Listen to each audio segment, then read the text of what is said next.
This program is brought to you by Stanford University. Please visit us at stanford.edu.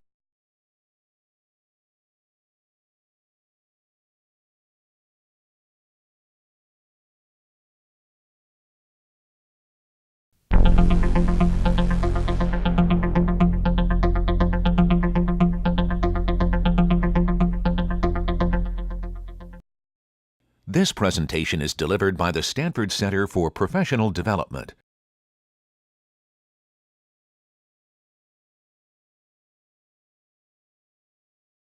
Last week I mentioned my desire for a free after rebate PC at Fry's, because lots of the other things that I'd like are free after rebate at Fry's, so why not a PC? ASUS didn't make it yet, but I've got hope. More seriously, it shows that the form factor and the price point and the capabilities of the, quote, personal computers, we really don't understand them, because who knew there was this huge hole right there in the middle of the market. Today's talk is about the why, the how, and what's next. Jerry, Dien. All right, thank you guys. Okay, so I'm pretty much all ASUS right here. So my notebook's ASUS. This is actually the cell phone that they allowed me to have, GPS cell phone, and it's also going to be the presenter, basically my remote control too. Okay, so there's a lot of great stuff, and we're going to get into for the majority of the presentation is going to go on the EPC itself, because I believe that's why all of you guys are here. But on top of that, what I want to do is sort of give you a glimpse of ASUS. Like, how many of you guys are familiar with ASUS? Yeah? Okay, when you hear the word ASUS, I mean, what does that really ring in your head? What is it? Motherboard, right? Everybody knows it for their motherboards. I'll tell you a little story about the motherboards if you're not familiar with the 486 days and whatnot. But yeah, definitely a lot of great information to present to you guys. What I want to do is just quickly go over the company profile. You know, if you're not if you haven't really heard of our company, we're really well known within the whole IT industry. We're one of the worldwide leaders. Just really quickly, pronunciation of ASUS. I'm pretty sure you guys heard many, many different types of ways of how to pronounce our name. Depending if you're in the US or you're in Canada, you know, you're basically going to drag along the S or whatnot. But we did standardize this particular pronunciation this year, okay, because there's just too many variations. But the great news is that no matter how you present it or how you pronounce it, people aren't going to know what you're talking about, right? So bear with this slide. It's kind of corny, but it's not like ASUS. It's not going to be as us, or, there's the corny part, a chew. It's actually going to be ASUS, okay? So that's how you're going to pronounce our company name. That's sort of what we're doing for 2008 to really try to standardize that pronunciation. Now, on top of that, what I really want to also mention to you guys is our company's strength. Because one of the things that ASUS is going to bring to the table to you guys is that, you know, we're not going to be some type of manufacturer that's just spitting out reference designs to the marketplace. The reason why people keep coming back over to us, which I also mentioned in the story later on, is that we have a strong R&D. And that's actually the core of ASUS, the strong R&D, because that means that we have added value to our product lines. We're not just taking Intel's or NVIDIA's reference design, just spitting another chipset out to the marketplace. And that's very important. And one thing I want to mention to you guys too is that obviously, this is sort of like a sales presentation, as you see when we're talking about our overall revenue in, you know, the previous years. But you can see that this is a very, very steady, you know, very healthy growth. This is actually in billions of dollars. We can see in 1998 all the way up to 2007, we've been continuously growing. Okay, and I'll explain to you how we actually achieved that. But if we take a look at this guy right here, in 2007, we achieved $22.2 billion. This is including our OEM business as well as our channel business too. In 2008, we're actually going to be targeting $30 billion. Okay. So with that said, you may be wondering, you know, how on earth has ASUS actually been able to grow towards that particular, you know, like revenue and whatnot? Well, the answer is simple. You basically have to be dynamic with the whole marketplace. You know, if we take a look at some of our competitors and whatnot, you know, if we just stuck to motherboards, I can honestly say is that, you know, we probably couldn't be where we are right now. But take a look at how we sort of diversified ourselves. For some of you who actually have the catalog, if you take a look at that catalog, that's actually our global catalog. You open up the table of contents, a lot more than just motherboards and VGAs. It shows a lot of other product lines that ASUS has gotten into. And literally, you know, anything IT related, it's going to be within that catalog itself. Okay? So we've basically seen a huge growth rate on our product lines, and you know, that's sort of like how we've got to our particular status. Okay. Now, another thing I also want to mention to you guys too, and again, these slides are sort of just like an introduction of ASUS. I don't mean to like bore you with like some sales talk and whatnot, but this is actually really good information in terms of like understanding the overall marketplace. Because if you're going to be a company that's going to be dynamic and you want to grow, you have to understand the marketplace. Like for instance, if you guys were to make a decision whether or not,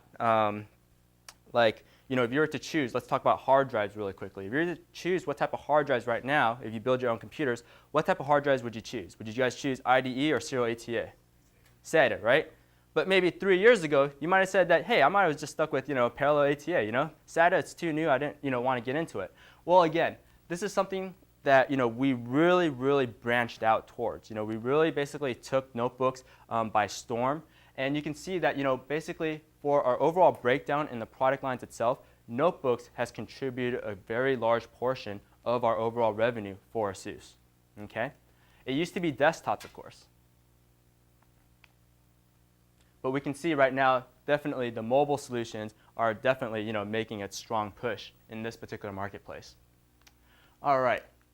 So with that said, let's start getting into the meat of the presentation. I'm going to talk to you about how we, what we were currently doing, and basically how the EPC developed. Okay, if you guys have any questions, please feel free to stop me. It's sort of like a, maybe like a discussion type of. Go ahead.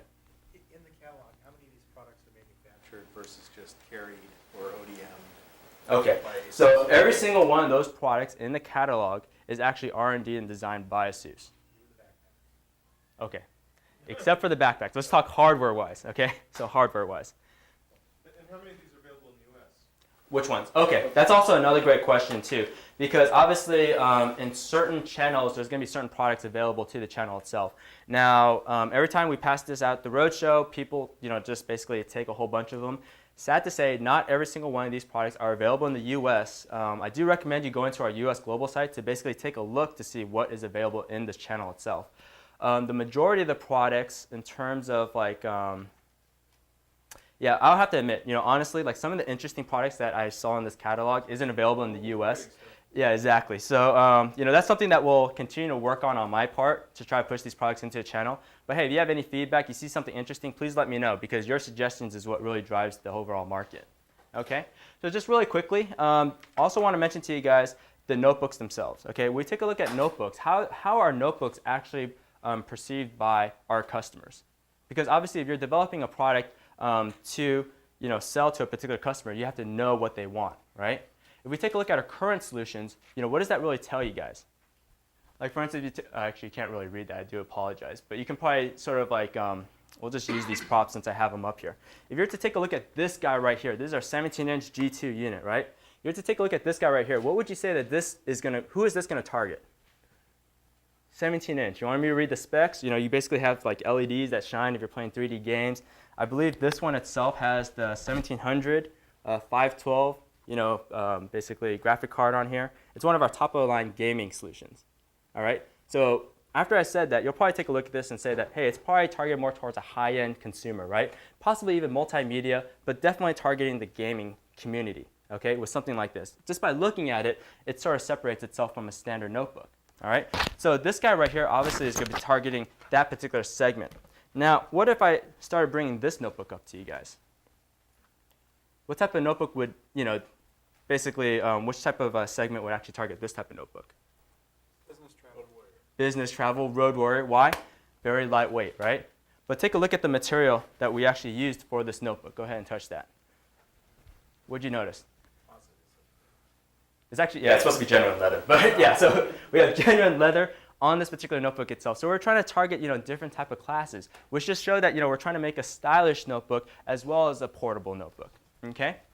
And the reason why I want to bring this out to you guys is because, basically, for ASUS, we produce the notebook for every type of segment out there, okay? Obviously, these are going to target more of the luxury line. I mean, this one's over $2,000. This one's at $19.99, very expensive. And then you basically have your mainstream segments, priced a little bit more efficiently. All right. Then after that, we're going to get into our EPC. So let me just go ahead and get into the next slide and sort of just bring this up. So how we actually segmented our particular product lines itself is that you see the G1, which is that gaming notebook right there. Again, high priced, high performance, basically one of the top of the line. Then we get into a more mobile solution, right? Mobile solutions, it's for the road warrior. But one of the benefits or drawbacks between going towards this road warrior is that if you take a look at this particular form factor, you know, it has a high price point on there too, right? You start shrinking everything, obviously that's going to put up the premium price. So what the thing that really, you know, basically was a big struggle for us was to take this small form factor and now make it into the cost-effective solution, which is what you're going to see with this EPC that's being passed around. Okay?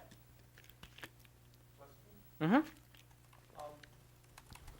Big screen TVs, the bigger the screen is, the more expensive it is. How comes PC screens don't work the same way? Are we talking about strictly about notebooks itself? Yeah, or? I mean, once you get off the standard 15-inch, Mm-hmm. which is going to be completely volume-driven, Yeah. a 9-inch should be cheaper than a 10-inch, should be cheaper than a 12-inch, because they all have roughly the same no volume. That is true. So Doesn't that drive the price of the quote sub-notebook? it does drive the price of the notebook to a particular point. I think what we have to take a look at is that screen size is always one thing, but then the type of quality of the screen that you're actually putting into the actual notebook itself is another question too. Some screens might have higher resolutions than the other ones. This is all going to affect price. Now, when we start talking about, like, for instance, you know, if we use your example, between like a 7-inch versus a 9-inch notebook, or maybe towards a 17-inch notebook, like if we took these two into example, and our analysis was that with a smaller screen, the price should be lower, right? But what are other considerations that you have to take into account, not just screen size? You know, screen size may be a little bit more inferior than this 17-inch, because this one's obviously targeting the gaming market. People using this one doesn't necessarily need to have, you know, a basically, you know, really high-end, high resolution and whatnot. But what are some other factors that need to be taken into consideration? What about, like, the thermal characteristics, right? What about the R&D needed to be invested in order to make something that was once, you know, close over like a 1-inch thick, you know, targeted to, like, you know, less than 1 inch, right? There's a lot of things needed to be placed into this particular, you know, I guess, design itself, which, you know, shrunk down the overall notebook to, you know, that particular, I guess, you know, product offering. Is that sort of, okay. Yeah, but no, that was actually a very good question. So screen size isn't just the only concern that is going to drive the price. It is a factor, but there's also other things taken into consideration as well too. Okay. So I'm going to use this time right now just to really quickly go over some stories regarding, like, you know, ASUS, just like our overall company itself. How many of you guys are familiar with ASUS's story? Maybe a couple of you guys. Okay. Well, if I'm wrong, you know, definitely you can go ahead and correct me. I've only been with the company for like 4 years or so. But here's my take at it, okay? So I guess, you know, for ASUS, we had like 4 founding fathers. They basically came from the Acer company. Acer was very popular back then. With these 4 founding fathers, what they have actually done is that, you know, obviously they had very good experience with the motherboard designs. So they actually created, you know, basically the first product obviously was going to be the motherboard segment. Now, what happened was, just to make a long story short, back when Intel was like just beginning to launch out their 486 design, you know, obviously with our founding fathers, they weren't really a big company. They're just 4 engineers put together, you know, basically drawn to like try to make the best motherboard out there. So they actually had to use a 386 design, okay? Basically, when they presented this particular design to Intel, actually, after they used the 386 design, they sort of like, you know, figured out how to, you know, get towards the 486 design. So then they developed their own 486 board, okay? Then they took that board and presented it over to Intel. And when they presented it to Intel, basically, you know, Intel still had some bugs with their 486 design board. And that's where everything just really took off for, you know, ASUS in general. All right, so that's sort of like in a nutshell. So in terms of like, you know, the experience or like the type of, you know, people that are leading the company itself, you know, definitely you hear the name, you know, ASUS, it's really well regarded in the PC industry. Now, where was I going with that particular story? I'm just telling you that, you know, we do have a lot of basically experience and a lot of visionary leaders running this particular company. And one of the things I wanted to show you is going to be the EPC Vision, okay? We mentioned really briefly as to like some target segments that, you know, these particular notebook products would target. Well, what about some other things? Well, this is where the visionary aspect comes into play, because not only are you looking for these particular segments, the whole concept of the EPC is going to be basically focused on a completely different type of segment, a different type of class of consumers. Usually, if you talk about PCs and whatnot, you usually had to have some experience or some knowledge of how to use something like this.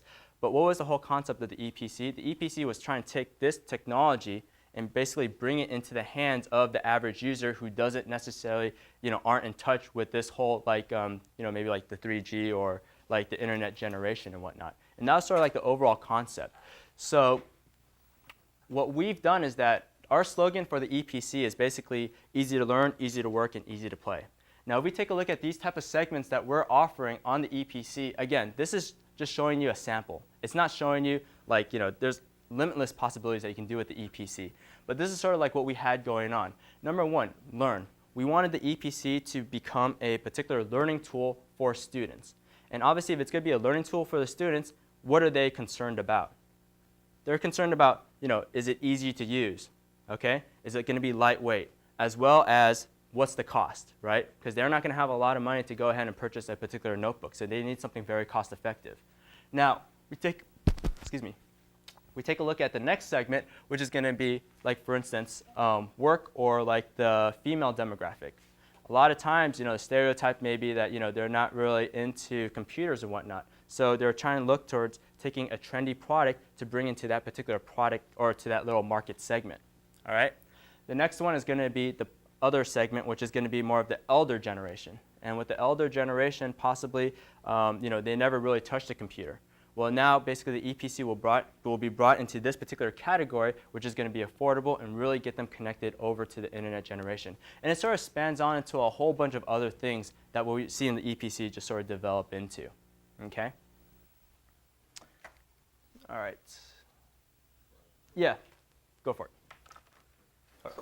In terms of form factor, are you guys suggesting that an older person is going to use the same exact thing as a young person, as a college kid? I mean, are these in the same bucket, or?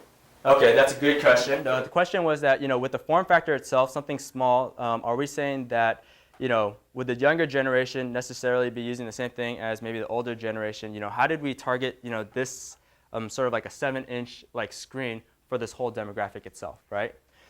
That's actually an excellent question. One of the things that you have to take into consideration is that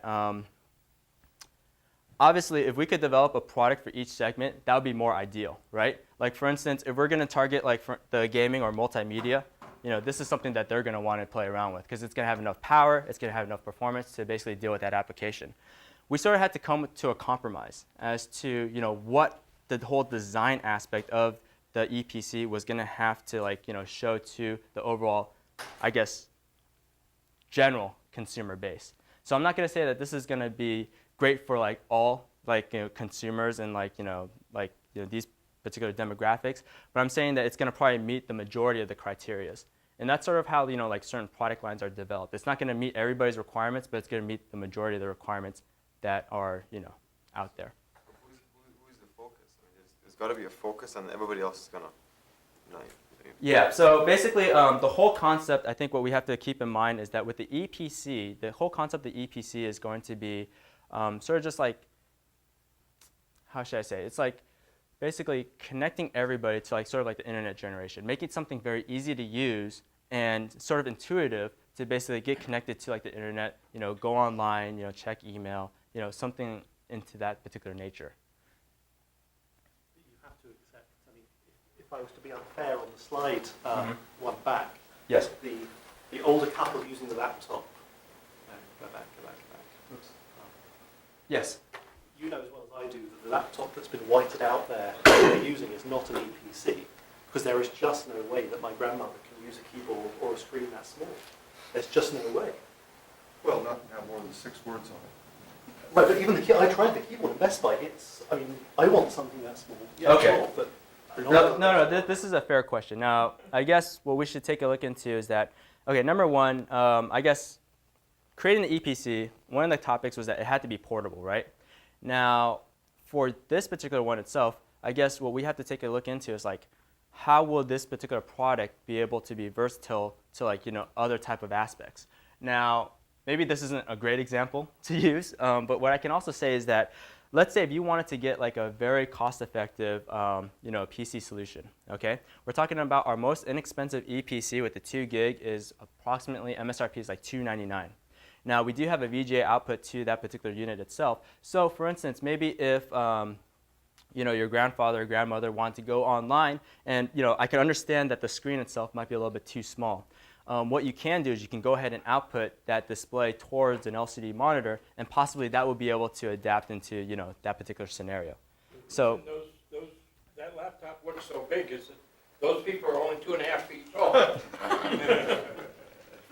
They're Asian. What can I say? Just kidding. No, but yeah, no, it's a very valid question. But I think that's one of the reasons why we offer, for instance, more connectivity to this particular device itself for more options. But now you're competing with the Mac Mini. Also, bring your own keyboard, bring your own mouse, bring your own keyboard, and just get something that's really sit down and all the people whoever can start using, which is a quite different USP, but it's incredibly portable. Yeah. No, I agree with you. I mean, again, it sort of had to be a little compromise in the sense. Oh, yeah, quick question. Oh, yeah. So the question is that when you were designing these models, you have a 7-inch model and you have a 9-inch model, right? Mm-hmm. So why would the choice not have the smallest inch models that could allow real-sized keys? Because I tried both these keyboards, and I can't type on either of them. Yeah, and I think this is something that we have seen on this particular model. And again, this is like a common feedback that we've got with the whole industry itself. I guess the only thing I can really tell you right now is that when we come out with more future products, that has been addressed, which is going to be more of a traditional keyboard size. Because we got a lot of feedback from our users saying that typing on this type of keyboard is a little bit cramped. But I did have experience comparing the EPC to one of our competitors when we first released this particular unit. I'm pretty sure some of you guys are familiar with the OL PC. How many of you guys actually played around with the OL PC? Okay, now let me ask you something. Have you tried typing on that thing? Okay, so I think that pretty much explains that question. If you compare these two, I'm pretty sure you'll definitely go hands down on our particular keyboard, but I do understand your concern in terms of the keys are a little bit more cramped. But again, with a smaller form factor, there had to be some compromises. But when we come out with the future generation, that has been addressed towards I believe our 10-inch model in the future, which will allow it to have a little bit more space, real estate to place a larger keyboard. Yes? Will Microsoft allow you to build a machine a little bit bigger? Speaking of the XP Life extension. Yeah. I heard for instance, it had to go towards a certain screen size and whatnot, or sort of a form factor in order to get this. To be honest with you, I don't have a lot of information regarding the licensing and whatnot. Right now, I can say that what we have currently in the channel itself is pretty much the same form factor, and we do have some Windows XP versions out there without any problems. But again, to be honest with you, I can't say anything for certain for the 10-inch models that will be coming out in the near future. So I think that's just something that we'll have to take a look into when that comes out. Cloud to tell Microsoft what to do. Yeah. Yes, sir. Talking about keyboard size, did you study the Toshiba Libretto before you? Because that was the first really, really small laptop, and it had an absolutely devoted following. Mm-hmm. And its keyboard was a lot smaller than this, but people got used to typing on it. They were very reluctant to give up the even considerably smaller than the Eee form factor. For that, actually, to be honest with you, I'm not sure if there was actually coordination, taking a look at their particular design for the keyboard itself. I would have to say probably not, just because of the keyboard that you currently see right now. But again, yeah, I'm not too sure regarding the Toshiba one. Okay. Yeah, I guess so. Just picking at it. They're getting smaller. Yeah, that's true too. Yeah, what I'm saying is, another way of looking at what I'm saying is that the audience in this room is not the audience for this keyboard, because the target audience for this are people who do a lot less typing. That's true too. And that was true for the libretto as well. I mean, nobody would use emails on a libretto. Trust me, I tried it. All right. Anybody have any other questions really quick? Okay. Then just really quickly, if you guys, I know like some of you guys seen like the, I guess playing around with the 900 and you're taking a look at the overall interface, obviously you probably understand that we do have like a Linux version as well as an XP version itself. Just for like, I guess, just like a little brief survey, what do you guys usually prefer on these particular units themselves? There's like a Linux base or more of like an XP base? Sort of mixed, a little bit of both? Oh. Oh, Mac-based? Okay. Yeah, so yeah, currently right now, we're offering like 2 product offerings or 2 segments versus like, you know, whether it's going to be like an XP or is it going to be Linux itself. We basically have, you know, certain requirements from both sides or certain demand for both sides. So that's one of the reasons why we're offering both types of products out there. What I wanted to show you right here is sort of like our Linux-based version, which is, again, very, very simple to use, okay? And with this particular design itself, again, we basically have the easy to work, easy to play, easy to learn in this particular focus, okay? So if you want to connect onto the internet and whatnot, all you have to do is just turn on the unit, boots up in less than 15 seconds or so, and I'll explain to you how we achieve that. But you know, all the applications, you know, basically just go ahead and click on it and they're good to go, all right? So that's for the internet. For the work, basically for our Linux, we do have OpenOffice on this particular unit itself, which will be ideal for any like, you know, MS Office applications that you're going to be using. On top of that, for learning, this is again for like the students and whatnot. We have some applications on there that they can utilize. And last but not least, there's going to be like, you know, some playing features. So you can actually use this as a portable DVD player, MP3 player, and you know, stuff like that. So again, this particular device itself is actually very, very versatile. All right. Now before I get into this part, does anybody have any questions really quickly on the interface or anything like that? It's pretty general. Sorry, go ahead. Does it actually have a DVD reader? No, but what you can do is you can actually, you know, we have 3 USB 2.0 ports. So if you want to use an external DVD drive, you can actually use this to go ahead and play it. Or if you actually want to, basically with our units that we offer in the channel, it could be a 2 gig, 4 gig, and 8 gig, you know, basically status state hard drive. And if you have like certain like MPEG files that you want to throw on there to watch the movies, you know, you can use that to use, you know, basically play your movies and whatnot. And if you need more storage capacity, we do have an SD slot, which you can basically increase the memory size. Okay? Yes. Or we'll go with Tim first. Am I right in saying that the 12 gig version that comes with XP Home Yes. and the 20 gig version that With comes with Linux. Linux are the same price? That is correct. So this is Yes, because again, this is when we first launched the EPC, the whole idea was that we needed to come out with a cost-effective solution, right? And we all know that if you're going to put Windows on there, it's going to seriously increase the price on there. When we're talking about a $299 PC, and then we're talking about like a Windows XP license was roughly going to be around $50 or $60. That's pretty significant if you do like a little ratio, $60 for licensing versus $299 for the actual unit itself. So that's one of the reasons why we sort of basically played around with the spec. And in this particular case, this gentleman's actually talking about the Eee PC 900, which is the one that's actually being passed around without the white or the black speakers on the side. So it has the larger screen. Now, with this particular one itself, the whole theory was that, you know, people were already used to the price point. You know, like for instance, if we're selling like when we first released the EPC to the channel, we released it at $299. You know, that was basically the catch, saying that hey, you now can own a fully functional PC at $299.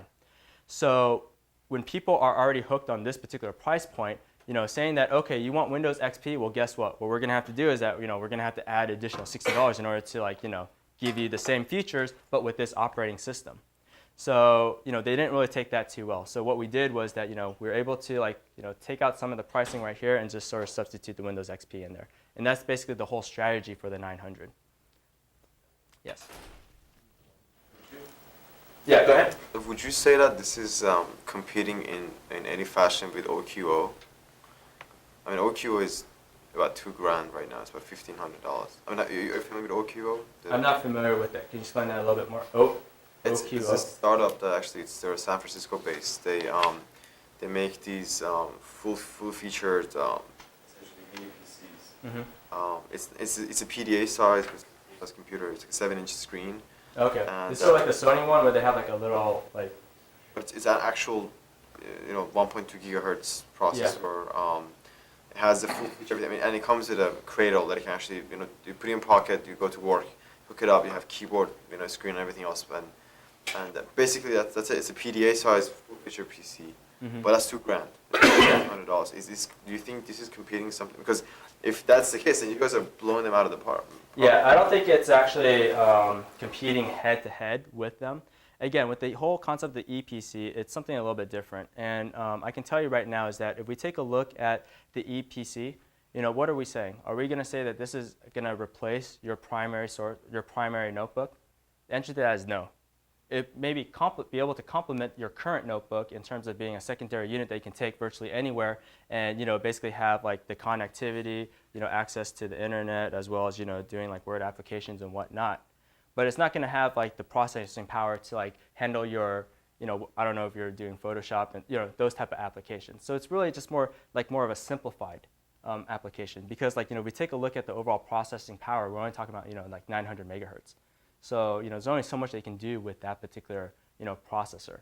But one nice thing is that when we basically added, which we'll talk about later, when we added like the solid state hard drive, it really improved the overall performance with this particular device. So it really complemented the 900 megahertz processor to basically allow you to run your common applications, almost like seamlessly. Okay. Whoops, and I think I have to log back in my computer. So that's actually an excellent question. Does anybody have any other questions as I'm logging back on?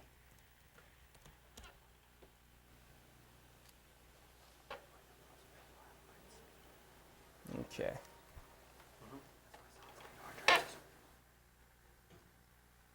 So I guess I'll also use this particular time too to also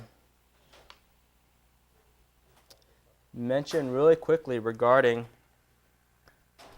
some of the design concepts that, sorry, my desktop's a little bit messy.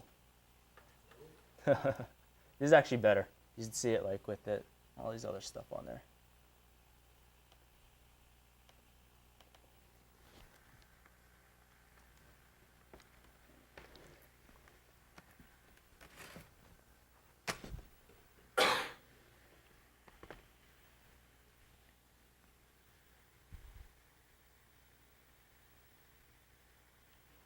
Okay, I should also mention another thing too regarding like the whole design of the particular EPC. I sort of told you like briefly spoke regarding like the whole concept, but how are we actually going to make this concept into reality? And one of the things that you have to understand is that when this particular device came out, obviously ASUS, we had basically a lot of R&D divisions, in basically every single segment of like the whole IT industry, whether you're going to be working on a server board, motherboard, networking products, we had engineers, R&D to handle that. Obviously, if you're thinking about like what division would make the most sense to develop the EPC, you'll most likely think about why not use your current notebook division, right? They already have experience with making these type of splendid devices. Why not continue that with the EPC? But one thing that you have to keep in mind is that with the EPC itself, thank you, Microsoft. But one thing you have to keep in mind is that with the EPC itself, it was a completely different type of product, right? It's something that you really have to think outside the box. And that's sort of like how we took a look at this. So when we designed the whole EPC itself, which division did we use? We actually used our motherboard division to actually get started with the whole EPC. And the reason being is because we needed people to really just think outside the box. They had basically the knowledge of how to construct excellent motherboards. They're able to redesign the overall size of the PCB to basically be able to fit within that particular form factor itself. And regarding like thermal issues, which we'll talk about, balance in performance and weight, they're definitely able to step towards the bar to really offer a very compelling product. Okay, so just really quickly, when we talk about thermal issues, regarding like some of the challenges that we faced with the EPC, thermal was definitely one of the major concerns that we have. I'm pretty sure maybe some of you guys who have like some notebooks, maybe some older ones, like you don't dare put that thing on your lap because sometimes it might overheat or get really, really hot. Obviously, this is a big concern for not only the male generation, but obviously, a lot of people. So thermal is going to be one great thing that we basically went to go ahead and tackle. And when we take a look at thermal itself, there's basically a lot of rigorous testing that we placed onto the EPC. And obviously, this is some of the things that were done regarding like simulation tools, basically trying to find out the overall airflow, doing a whole bunch of analysis to try to get the most optimal cooling feature for this particular EPC. Why? Because the second that we start getting more and more towards a smaller form factor, you basically deal with more and more smaller components and more of a confined space. So you needed more innovative ways to try to cool this particular unit itself.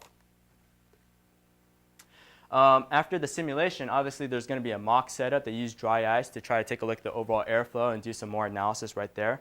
But I think this is actually something that was actually very creative. One of the things is that when we take a look at this whole concept itself, one thing, they use the copper foil for the palm rest, so you basically don't feel that much heat dissipation coming out of the unit itself. Now, the EPC uses or consumes very low power, so it's not going to generate as much heat. But when it does generate heat, you do have that particular layer of copper that will basically spread out that overall heat itself. Now, another great thing, too, is that when we start looking at these particular devices, like this notebook, this notebook, this notebook, if you take a look at the processor that they have, what do you usually put on top of the processor to help it cool? A heatsink, right? But with this particular unit itself, I actually took apart the EPC last night, and surprise, there is no heatsink. So how were they able to basically spread out or basically cool that particular CPU? That's where this particular, the keyboard shielding really comes into play. The second that you take off the C panel, basically this is the A panel, the B panel is the LCD, C, and D, so that's what I'm referring to. The second that you take off the C panel itself, basically the keyboard itself, this shielding, actually rests on top of the chipset for the North Bridge, the South Bridge, as well as the CPU itself. So this is one way that they're able to basically maneuver around the heatsink for the particular device. Okay?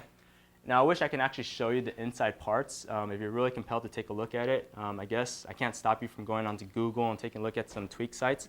But yeah, I wasn't allowed to actually show you the inside pictures that I took last night. But it's pretty cool if you guys actually take a look at it. The other thing too that we should also mention is going to be, for instance, the solid state drive. Now this is actually definitely something basically very cool, and the reason being is because when we're sort of targeting, again, like the kids, people who are going to be, moving around, someone who needed a secondary notebook to, be portable but a little bit of rugged, that's where this particular solid-state disk really comes in handy. Why? Because we got rid of the moving part within the notebook itself. So how many times have, I don't know if you ever experienced it, but if you really drop a hard drive or whatnot, the second that one of your platters and that head, scratches it, it's basically, you got corruption right there. It's really bad.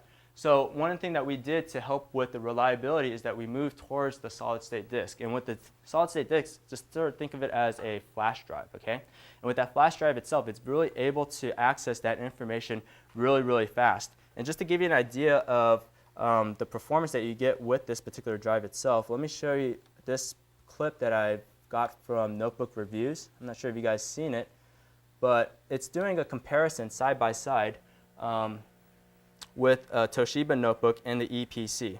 Okay, you probably can't take a look at the actual screen, but this is going to be a boot up time with Windows. And as they turn it on, you're going to see that it's only going to take less than a minute to show you this. But you'll probably notice that the boot up time, how considerably less boot up time the EPC needs just because of the solid state disk that we provided on there. Is that the only reason? For performance-wise? That it's faster, the solid-state disk? That's not the only reason. The other reason is that, again, we wanted to make it to be a little bit more rugged, because if we're talking about, maybe K through 12 students using this particular device, they're just probably going to take this notebook and, toss it around every now and then, throw it in a backpack, be running, so we needed something that was going to be a little bit more durable. And that's another benefit that this solid state, basically technology is allowing us. One's XP, one's Vista. Yeah. This takes 5 days to boot anyway. That's true too. But what you said was interesting, but I was asking, is there another reason, other than solid-state hard drive, that your computer boots up faster? And I got it from over here. The laptop's The Windows got lots of XP. stuff on it, This so. comparison, it's a cheat, because the same machine will boot Vista takes 3 days and XP in a day, you know. That's true too. But But yeah, the same OS, but whatever. yeah, I mean, like if we were to actually, you know, if we wanted to, you know, if I actually, since I didn't really do this demo itself, but if we did have like an XP version, because we did test it in-house using one of our notebooks with XP versus the EPC with XP itself. I mean, like, you know, you probably already experienced like when you boot up your computer, right? Like how long does that usually take when you're using Windows XP, just on average? Maybe a minute or so, right? I mean, with this guy right here, you're really looking at maybe close to like 15 to 20 seconds to boot up. Okay, so that's a significant difference between these two. All right, and that's just not the only benefit too. Like, for instance, if we take a look at some of our motherboards, what we actually done with some of our motherboards is that we actually incorporated flash to the board itself. Okay, we actually soldered on flash memory to the board. Now, why is that? Well, you know, Windows, they came out with this technology called Ready Boost, where you can use a flash drive, stick it in, and basically that can be used to like, you know, basically speed up your boot time for your PC. The same concept is with this particular flash drive on the EPC. Okay, you know, it has faster access, and basically it's just, you know, just increases the overall performance. The only drawback is that flash is more expensive, and that's one of the reasons why you have smaller capacities, you know, on these particular units themselves. Okay. All right. So that's a great question.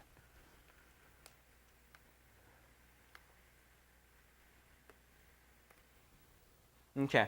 Now the other thing too is that another thing that we have to take into consideration is going to be the weight. Obviously, with something that we want to do with like, you know, like the portability of the devices themselves, you know, again, targeting the students, right? Targeting the person who's on the go. These particular units themselves are going to weigh less than 2 pounds or close to 2 pounds itself. Okay. So if we compare that with like, you know, we compared it with the Harry Potter book, you know, pretty much, you know, beats that in that comparison. But we took that into consideration when we designed this whole like EPC itself.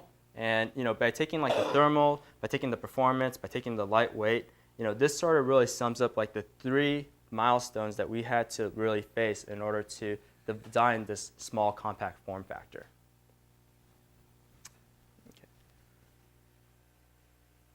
Okay, now with that said, one thing I want to mention to you guys too is that what we currently had out in the channel were going to be like the 2 gig, the 4 gig, and the 8 gig versions.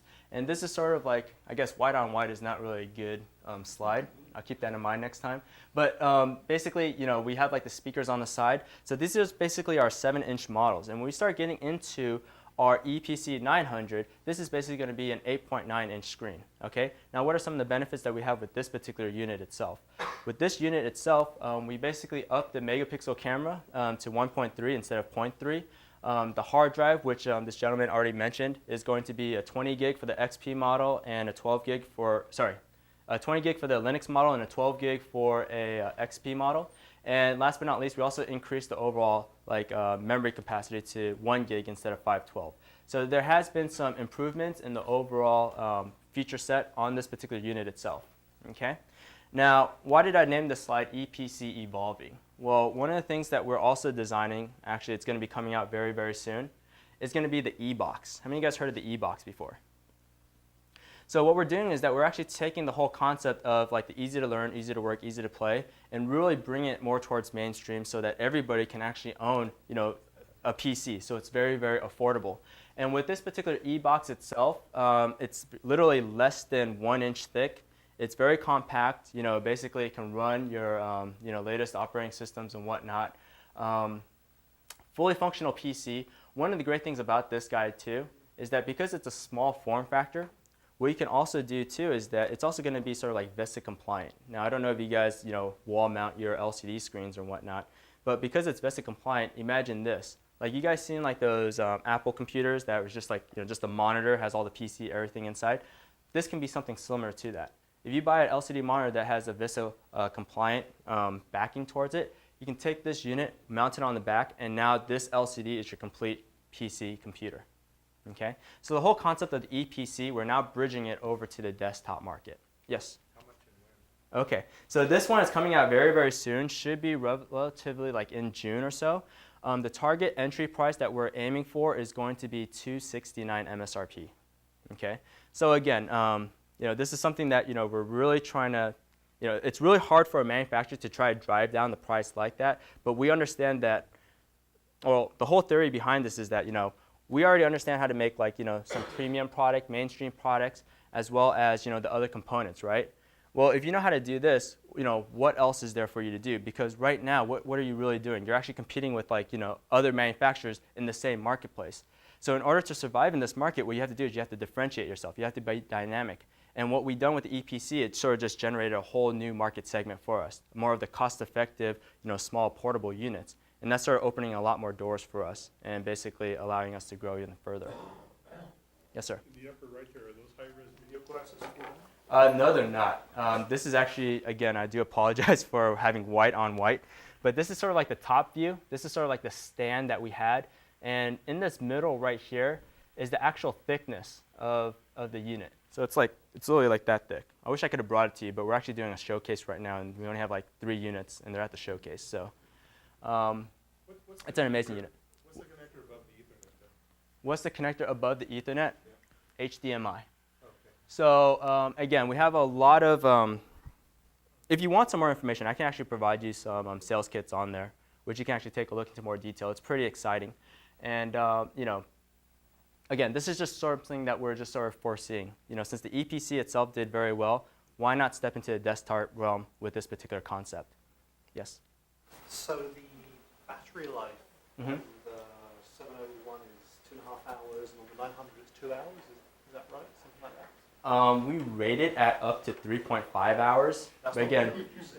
You said exactly. 2.5. Exactly. Like if you actually go to like any, again, that's why I sort of said rate it, because like if you take a look at like maybe some Intel, just the example, like maybe some Intel notebooks, you'll say that, oh, it's rated up to like 4 hours or whatnot. But to be honest with you, you're never gonna get like 4 hours on the notebook itself, especially with the type of like normal usage that you have. 6.5 hours. Nice. 6.5 hours. With the extended battery pack though, With right? the extended battery pack, I was Yes. very precise. So 2 hours on, so even 2.5 to be generous on Yes. the 900. Mm-hmm. I mean, battery life, I don't know if you have another slide on it, but that could have sucked. I mean, It does. And one thing that I should also mention to you too, I don't know where the unit's over there actually. Actually, let me go take a look at this. We actually have, obviously accessories that we sell with this particular unit itself. So for instance, if you want to go ahead and get like, for instance, like this cell on here, I believe it's like the 4-cell one. That's where you're getting like the 2 hours or so. We do have like a 6-cell and I don't do 9-cell. I have to take a look at the 9-cell, but we do have like basically extended batteries that can help with the overall, battery life that you're looking at. This is what makes the BlackBerry a winner. Mhm. Business users never have to think about charging. It's just a cell phone, it just always works, and Mm-hmm. no secret behind the BlackBerry. What's the wattage on this? The wattage on this guy? Yeah. Actually, I don't know off the top of my head. If I have a 24 input. I have a big LCD, and I now have a 1 gig RAM, 900 megahertz processor with 20 gigabytes of space. Mm-hmm. I'm not seeing that. You mean taking this unit and putting it on your Yeah, like well, 19-inch yeah, widescreen? Right there. If it's basically, order same processor or order same Computron, Mm-hmm. 20 gig of disk, 1 gig of memory, 900 megahertz PC, and 900 megahertz processor. Are we talking about the Eee Box or we're talking Yeah, about the Eee Box. EPC? Yeah, the E-Box. I believe the Eee Box itself, it should be, I think it's a 1.2 gig. Yeah, But you're just saying that you don't see, like, for instance, if you have like such a high LCD monitor and you're basically putting the Eee Box towards it, you don't see the benefit with that. I'm a little confused as to what I'd use that for. Okay, so again, it really depends. Like, obviously with something similar to this thing right here, like, I believe like you're not, new to PCs and whatnot. So obviously you're going to be looking towards something a little bit more like higher end, whether you're going to do like your photo, editing or whatnot. The concept of this guy right here, again, is like, maybe targeting towards like maybe consumers that, maybe it's like their first PC and whatnot. Maybe they're just getting into the particular marketplace, right? So something like that's going to cost them $269 is definitely going to be very, very affordable for them too. $269 though, it's $269 plus the LCD, which are still not cheap. So Mhm. the total system cost is still order $2 grand, $1.5 grand. well, it depends on what type of LCD you're getting. I don't think you'd go that extreme on the LCD, but Order at most, I $1,000. believe you'll probably get up to like maybe, it could get up to maybe like $500. Let's Okay. just be generous and say it's gonna be $200 for the LCD and whatnot, $269 for the unit, maybe close to $500 after tax and everything like that. It's still gonna be a a good cost-effective unit, especially for a first-time PC user. And one of the things too is that when we take a look at for instance having a device like this is that we take a look at like K through 12, the education and whatnot. This could be the first PC that little kids are taking a look into. Now, we did a comparison between the like the OL PC. One of the things that really got to me was that yes, the OL PC had a lot of applications. They took that that part into consideration when they were targeting their K through 12. But one of the things was that the thing that I enjoyed about the EPC was that it was closer more towards an actual computer. Meaning that when kids start using this particular PC or when grown-ups start using it if it's their first time, once they basically graduate from this particular device, when they get into like the real world, like for instance starting to use like the 17-inch one, they'll actually know like, hey, I'm pretty familiar with this, instead of having something that's more, I guess customized towards that particular, demographic. Yeah, So that's one of the flexibilities it but has. nobody makes as good an e-book reader as the OL PC. I mean, nobody else has an LCD screen that you can read in sunlight. Okay, Are you going to have one? possibly, but I know what you're saying. You probably can't read with this one in the sunlight. And that's a big use for the OL PC is as a textbook. And I don't think this cuts it as a textbook. Okay.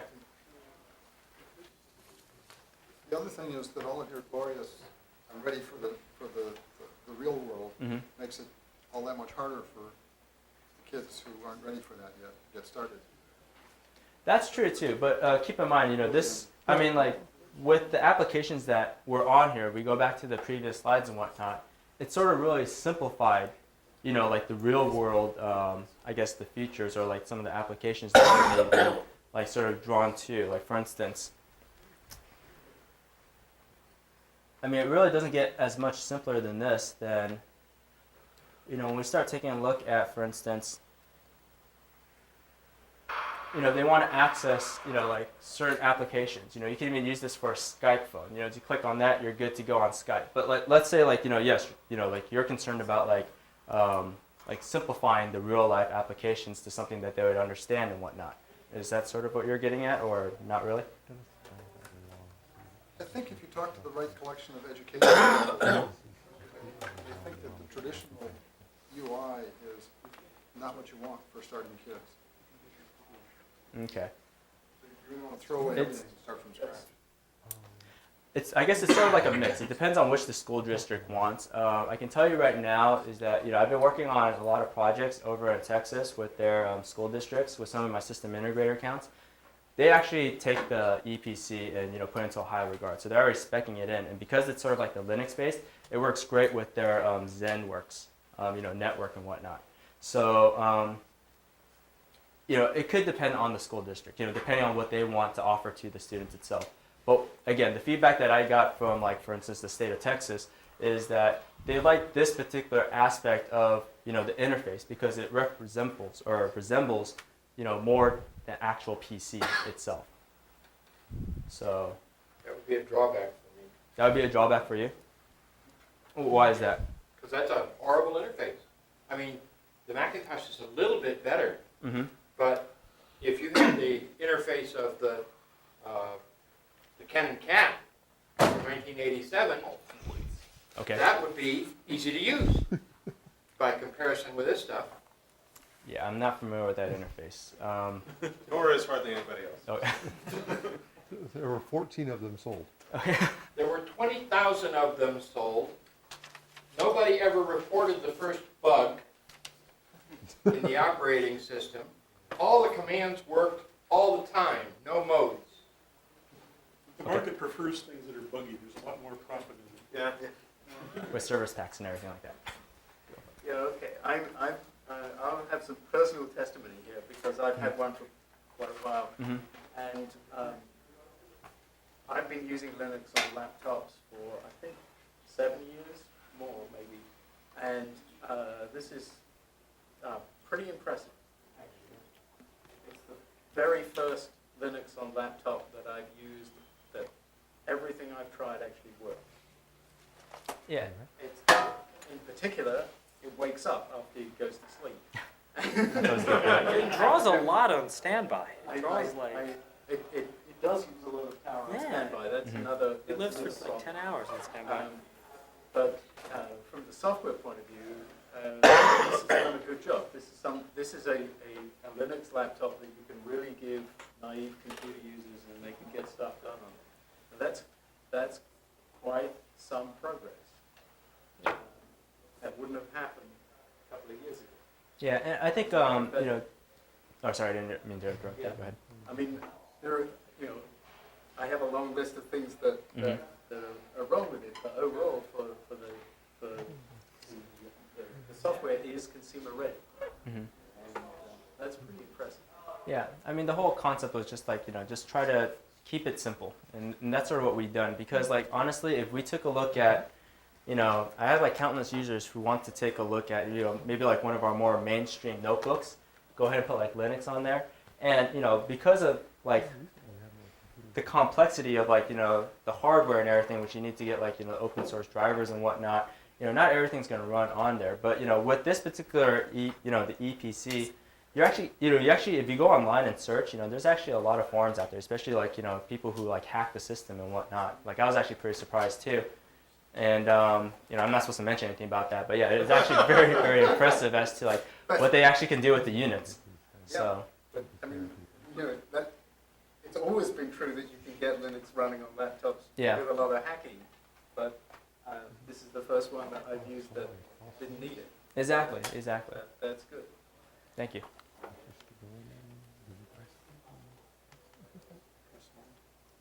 So, anybody have any other questions really quick? Or, oh, sorry, one over here? Oh, no? Did you want to mention anything regarding, no? Okay, so yeah, definitely, oh, sorry, go ahead. So if I ordered 1 million of them, what could you get the price down to? I know, you actually send me a real PO and we can talk. No, but yeah, I mean, like, we're always open towards like project deals and whatnot. So if you want, I can definitely leave my business card if you want to take a look into it. I mean, the one laptop guys are shooting for $100, and they're not there yet, but their story is somewhat believable. You're going to be able to get close to that? It's going to probably take some work. One thing that will probably, like, I can tell you another story that we basically have done too is that, we, obviously the notebook itself, I talked a lot about, like the education market and whatnot. Basically, we were actually going to drive down the price of $299 to $199 for specific project deals regarding like school bids and whatnot. The reason being is that we were going to subsidize the $100 with marketing funds, with our marketing department to basically be able to take this particular story and generate it into like some type of publicity. And that's one of the ways that we were able to like I guess work around the price point.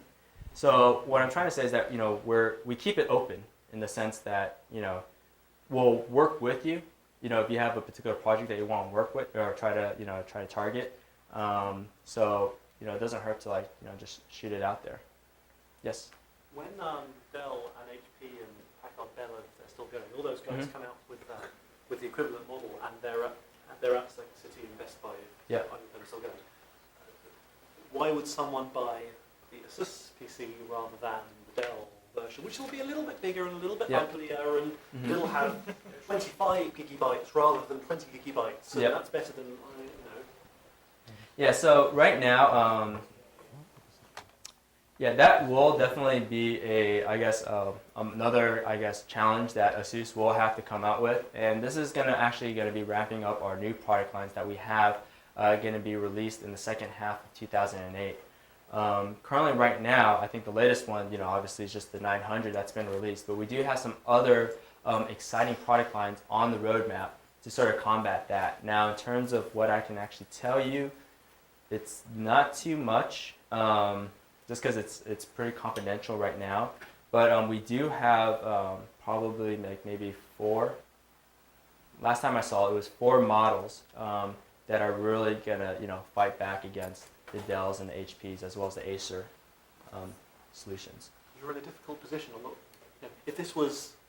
if the 10-inch model came out and it had 2 gig Mm-hmm. and it was 30 gig, etc., for $1,000, Yeah. that's less than half the price of the ThinkPad X300. Mm-hmm. You know, I don't care about $1,000 any more than I care about $500. I get your one, because, but you're not competing Yeah. against those high-end laptops. You're competing against the bottom feeders, the people who are trying to get it down and into Walmart and into Circuit City. Exactly. Because like I guess one thing that you have to take into consideration too is that we take a look at the 900 MSRP price on that is like $549, and that's sort of like cutting it pretty close to like if you go on to like Dell.com and they have like these insane rebates to drive down the notebook to what, like $6 or $7.99 or something like that.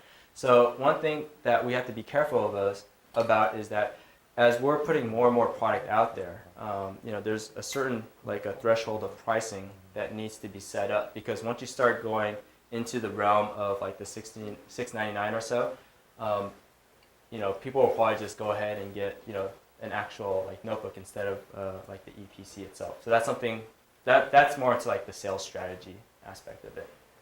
So, yes, sir. How low does the price point have to get before these appear in blister packs at typical U.S. drugstores and so forth?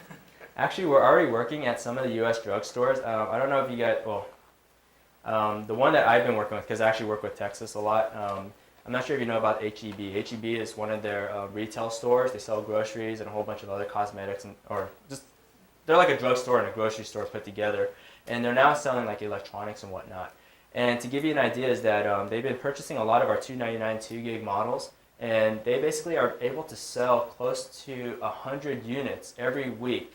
And this is only available in like 15 stores. And to give you an idea, in the whole Texas, they actually have 230 stores. So when they start like, basically turning on the green light to have the EPC being sold in all their stores, we're going to really see that run rate come up. But to, again, just I sort of went around your question, but it has already started.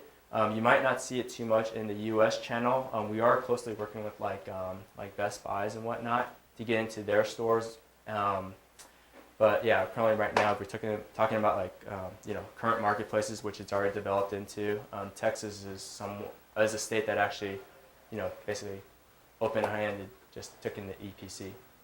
So. We're getting into the places where the retail markup is around 10% or less. Yeah. Yeah. So, yeah, I mean, like, with the retail market itself, again, it's going to be one thing that, that we're continuously trying to do is that we're trying to build up our name brand in the overall marketplace. I think this is probably the most important thing that we need to do in order to really get our foot in the door. Selling a lot of product out there definitely does help us and whatnot, but what we need to try to do is that we need to try to make the ASUS name brand or ASUS brand more of a household brand name. Like for instance, if you're to talk with like maybe if you had like kids and whatnot, and you're to tell them that, hey, did you want like a Sony notebook, a ASUS notebook, or Acer notebook? What would they choose? Possibly they'll probably pick Sony. Why? Because day one, they already seen Sony, whether it's going to be a digital camera, camcorder, TV. That basically image has already been placed into their heads. And that's sort of like some of the marketing that we're actually doing in 2008 to really get that name out there. So just give us some time. It definitely will be out there. But what I'm trying to get at is that we are actually, we already have a strategy to get into like the retail channels. So possibly give it like maybe a couple more months. You'll probably start seeing it into like Best Buys and whatnot. But in terms of like other states, it's already in their, department stores or drugstores. Yes, sir? Trade-offs. From the 7-inch screen to the 9-inch screen, Yes. the sound moved. It's That's no longer correct. on the Yeah, top. so, yeah, I'm glad you, Here, yeah. So, what else changed? And what trade-offs are you happy with, and what trade-offs are sort of Okay. special to make? Yeah, the major trade-off that we had was going to be the sound, and I'm pretty sure like if you actually own like a particular notebook itself, like where are the speakers located? It's probably on the bottom of the notebook, right, aiming downward.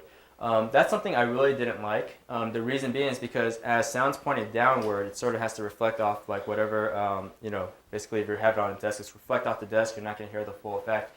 That's one of the reasons why I sort of like the EPC, because they had or the 700 series, because they always had the speakers on the LCD. So when you basically play your music, it's basically, music's coming straight towards you. It's not reflecting off any other surface. With the 900, I would have to say that this is probably one of the trade-offs that they had to do. Obviously, they want to maintain the size of the unit the same at close to the 700. It's maybe just a little bit longer or thicker, but one of the things that with the larger LCD screen, they had to move the speakers onto the bottom. That was the major thing I saw. In terms of like some other trade-offs, I only saw really just benefits, meaning that we increased the hard drive. The webcam is now 1.3 instead of a 0.3 megapixel if you want to do like video conferencing and whatnot. But other than that, it's pretty much like the same. What about power form management? Like some of the devices don't even show up until you try and use them, like the webcam. It powers up once you access it. Yeah. How did that stuff work out?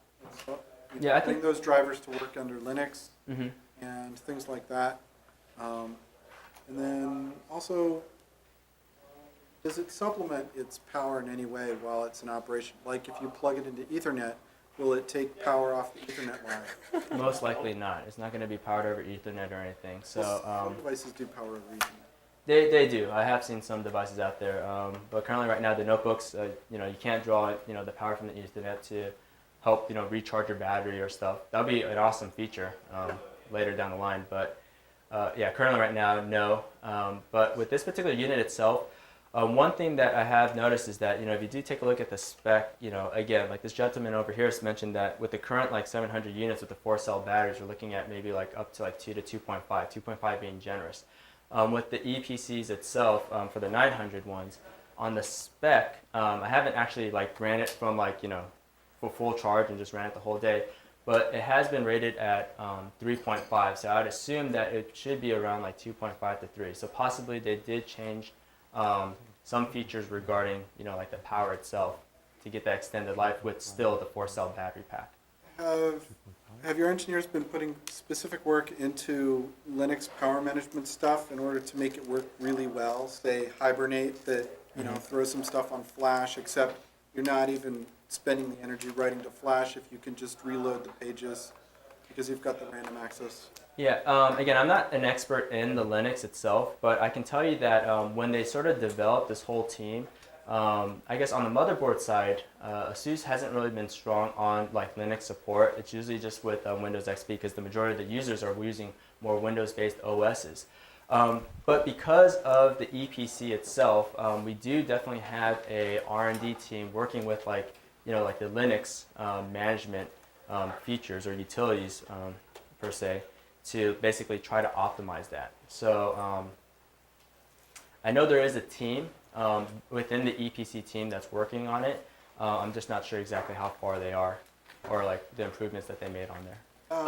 The initial release was Linux only, and then you released the Windows version as well. That's Is that correct. Correct? Yep. With both on the market, how are the sales figures looking for consumer preference and also, but I mean, if it boots Windows, it's a standard Windows, and you can administer it in the standard Windows ways, and it's probably going to get all the Microsoft updates and all those, Windows patches are going to pile up in the system folder. What do you do for dealing with Windows craft and Linux, insecurity? People don't know Linux, but they know Windows, except Windows has these quirks that don't really matter all that much if you have 160 gigs of disk, but they do matter if you only have a little bit of flash. Okay. Okay, so I'll try to answer that question. Basically, for our Windows XP and also versus the Windows or the Linux versions of the particular EPC, I think there has definitely been a popularity in the Windows XP. The reason being is because the majority of the users out there know, basically know Windows. So they're more familiar with this particular, I guess, interface per se. With the Linux itself, it's still perceived in terms of like, if you talk about Linux, some people, they're just sort of like, oh, it's Linux, very complicated, or you need to use the command prompts in order to execute like programs and whatnot. They still might have that type of thinking with it. But again, you have to keep in mind, like, who are the average users that were actually like, trying to target with this. It's basically your average users, people who may have not like really played around with computers that much and everything. But again, like everybody has almost like experienced the Microsoft OS or Windows XP or like the Windows operating system. So they're more familiar with that, and I think that's one of the reasons why there's definitely still that demand basically from like the Windows users out there because they're more accustomed to it. Well, right. I haven't looked at the price points. Is there a difference in the price for Windows? Okay, yeah. So we addressed this before regarding like we take a look at the 900 for example, right? With the spec wise, the main differences between the XP version and the Linux version is that with the Linux version, you're going to get a 20 gig solid state disk. With the XP version, you're only going to get a 12. And the reason being is because we want to maintain the same price point, but we have to reduce the specs on the XP in order to basically subsidize that license. Memory. Huh? That's it, just memory. That's basically the storage capacity. Doesn't do Bluetooth, does it? For this unit, I don't believe so, no. Didn't you say there'd be a touchscreen in the new model? I remember reading that. Yeah, you probably read it on a hack or on a mod site because I think I read that too. Oh no, I've seen people put touchscreens.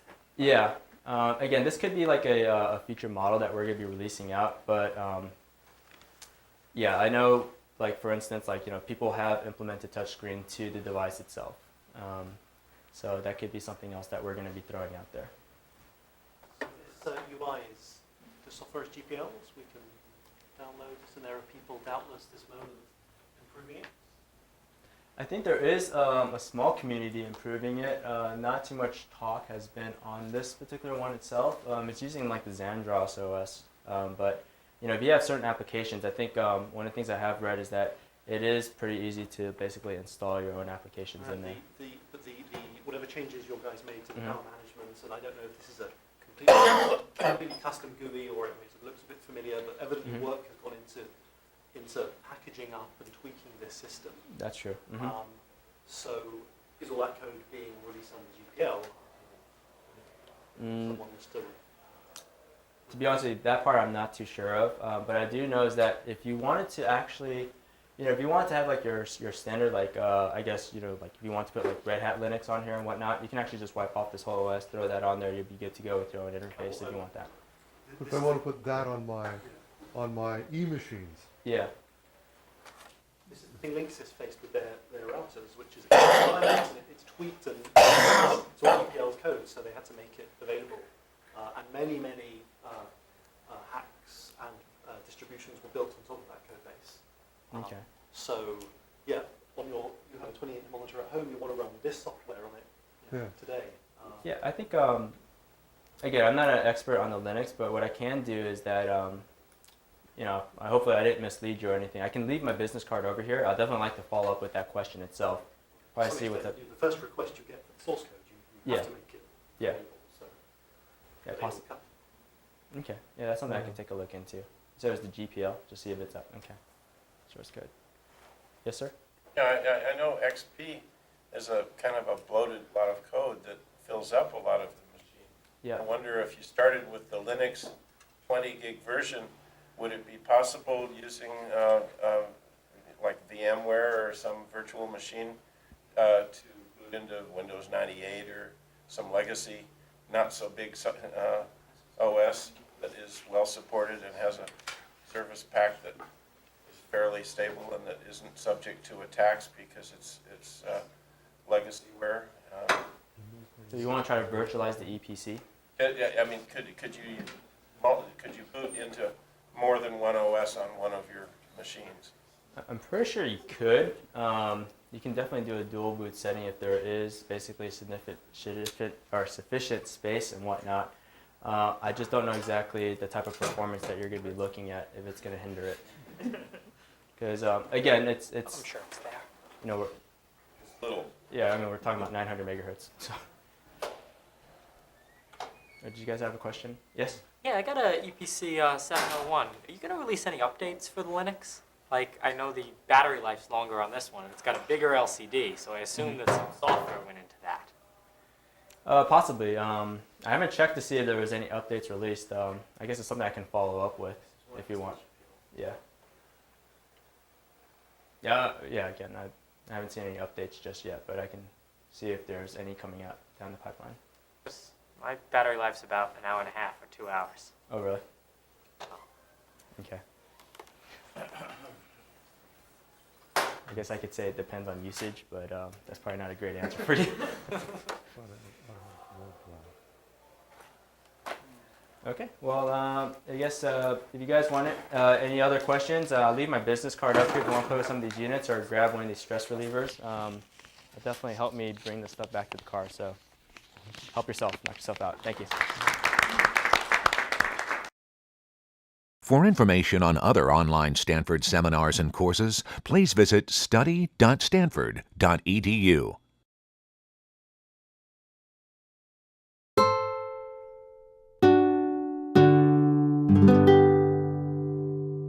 The preceding program is copyrighted by Stanford University. Please visit us at stanford.edu.